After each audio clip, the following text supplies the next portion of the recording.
Welcome back to Formula 1 2014. Last time out we were doing a 5-lap race at Brands Hatch. Yes, you heard it right, Brands Hatch. We are showing off the 5 extra tracks mod, which features 5 tracks from 2013 that aren't included in the 2014 game. And we shall be doing another race. This time we want to start a bit further back, because we want to show off the realistic damage mod, if possible. So we shall be the Sauber of Adrian Sutil. We shall leave the settings as they are.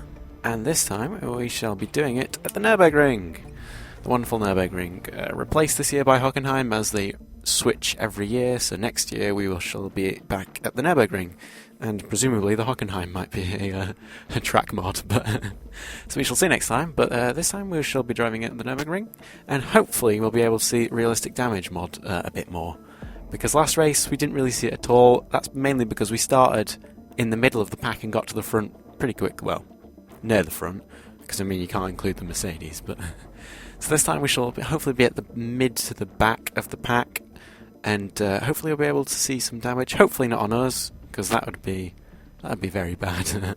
We don't want damage, and yeah, so hopefully we get some action.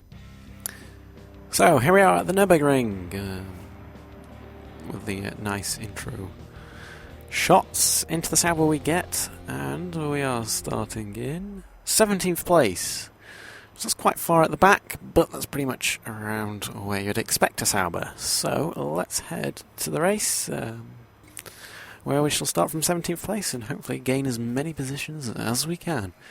Now, starting from 17th means I think we are on the outside, which is we are on the outside, which isn't a great place to be. We have Gutierrez 2 places behind us, and we have Verne in the Toro Rosso, Maldonado and Grosjean just in front of us. Now we actually have a good start today, because we have passed Maldonado already. And breaking down to turn 1, we need to abuse the inside, because this is where the AI are very slow. Magnussen ploughs into the bollard and has damage and might even retire. But we are running around the outside of a few cars, which is risky business, as if we just get the slightest of oversteer, we could slide into them, and getting past Massa as well. So we have had a blinding start, which is a bit of an issue, because we are playing on Legendary. That means the AI are quite pacey, and we are in a Sauber, which is not a very good car at all. So we shall probably get overtaken quite a lot as we are oversteering, and Ricciardo has just pulled away. He is gone. So now we have Button behind us, and we are in 6th place. So that has been a very good start. We have gained 11 positions from that start, which is very good. But we shall be losing them pretty quickly, I would guess, as we go through the Schumacher S's. Bit of oversteer going through those. Of course, this car is much more oversteery and understeery than previous cars. And here at the Nürburgring, it means the car is quite lively, because the Nürburgring is definitely not a flat circuit. It's got a lot of undulations and gradient changes, which means the car goes light quite a lot, and you'll lose the rear end quite often here, as I just lose the rear end going through the chicane. And through the final corner we go. This is a horrible corner with these cars, because they just understeer and then massively oversteer. So it's just a massive dilemma whenever you go through the final corner. And now we have Hulkenberg behind us. So that is not as bad as Button, because the McLaren is better in this game than the Force India, so hopefully Hulkenberg will pose less of a threat, although I still expect him to be able to overtake us quite easily, because the Force India is a much better car than this Sauber is. And we are oversteering all over the shop. But we still have 6th place, which is a good start, and the gaps in front have stopped getting huge, and that is because the Red Bulls have passed the Ferraris. So now we have Raikkonen and Alonso in front of us, who seem to be quite slow in comparison to Mercedes and Red Bulls. Because as you can see, that's Ricciardo in front of in front of one Ferrari at least. And we get massive oversteer going through the S's. Hulkenberg is all over our gearbox, so we need to be careful. And he's going for our outside, but we shall close the door on him and keep the position as we fight oversteer. Now, the one thing I'm worrying about next lap is the fact that this mod does have DRS on the tracks that did have DRS. As we hit something there, and the force feedback jolted. But I don't think we hit anything, as actually there we hit the curb with the rear wheel. Which is not good, because that sends the car into a spin if you don't control it. And we have finally a decent final corner there. As you can see, DRS has been enabled, so now we are a sitting duck. Thankfully the DRS zones are not ridiculously large here, like at some circuits, although it's large enough in the second DRS zone at the run down to the chicane. There I will probably be overtaken, as we are oversteering very badly. We just need to control the oversteer a bit better, as we're now understeering. And that was just a messy first sector overall, and we have a big train behind us, which is not a bad thing if we can hold at the position. And we actually touched the grass there, which kind of put us wide. That was no good. Although Button has overtaken Hulkenberg, which has given us a little bit of a gap, but I expect now Button to even easier passes than Hulkenberg could have ever.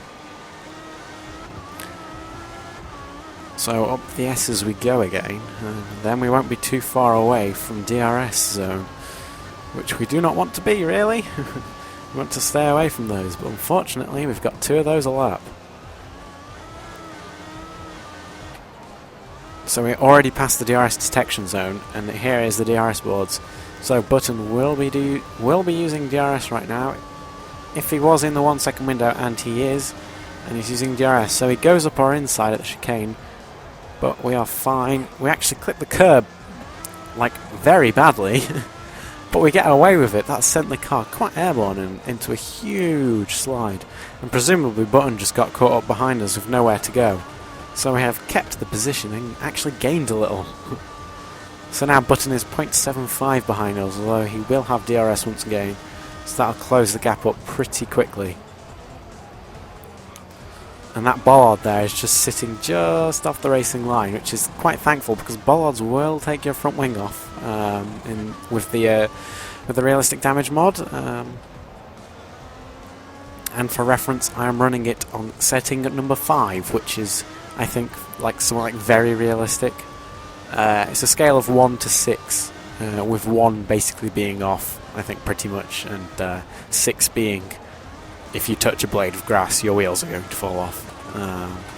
And Button is absolutely on our gearbox now. We are on the penultimate lap, so we hopefully can keep the 6th place. We should be able to finish in the points unless we make a major mistake. And Button has now lost the place to Hulkenberg, so that whilst they are dicing, this is just so helpful for us because we can try and run away. But once we hit the DRS zone, we are, like I said before, a sitting duck, as we actually lock up there. And that is a front wing on the outside, and that was actually a car. I didn't realise. So we have gained 2 positions because 2 cars have crashed there. So we are now in 4th place in the Sauber, miles behind anyone else. But we are still in 4th place, which would be a great result for Sauber, considering they have no points this year. So through the final corner once again to start the final lap. And Hulkenberg is quite far behind us now, 0.86 of a second. As we lock up massively, we touch the grass, which really unsettles the car, and we had a huge lock-up, and Hulkenberg has overtaken us as we run wide. He has front wing damage, so we need to try and utilise our advantage. As we actually give him a slight punt there, and I'm amazed I didn't take damage, and he is all over the place right now. We are up his inside, and hopefully we can take his place going into left sounder. No, he brakes later than us, which is quite strange for this AI, because in general they are quite afraid of the player. They will go for overtakes, but quite often they'll just pull out at the last second, which is a big shame. So that might be 4th position gone, but 5th position is still a good place as long as we don't mess up any more, because Button is right behind us once again and will have DRS. So hopefully we can hold the position. So here is the crash incident zone here, where the 2 cars retired. I think there was a Red Bull involved, judging by the front wing, but I can't guarantee it. So we are in the final DRS real zone, and Button is up our inside, but we have up our inside, the outside, but we have the inside even, and we are able to keep the position. So we are going to take 5th place, which is a very good result for a Sauber, as we cross the line. So there we have it. We finished in 5th place. Our teammate Gutierrez finished in 10th, so Sauber actually got double points for the first time in a long time. And there are a few casualties. Hamilton, interestingly, Alonso, Bottas, Kobayashi, Vernon, Magnussen all failed to finish. So I presume it was Hamilton and Alonso that actually crashed, so there wasn't a Red Bull. And Ricciardo actually finished 3rd, and Raikkonen was able to take 2nd place back off of him. And it was a pretty decent result for the Germans as well, with a German winning, a German 4th and a German 5th, so a good home race for them. Although Vettel in 14th place must have been involved in a collision early on. But anyway, that was 5 laps at the Nürburgring. It was an alright race. We had a great start, and then being in an inferior car, we lost positions pretty... Well, it should have been quicker than that, because we actually gained positions net result compared to the first lap. But that was a alright race. So that was 5 laps at the Nürburgring, and I shall see you next time.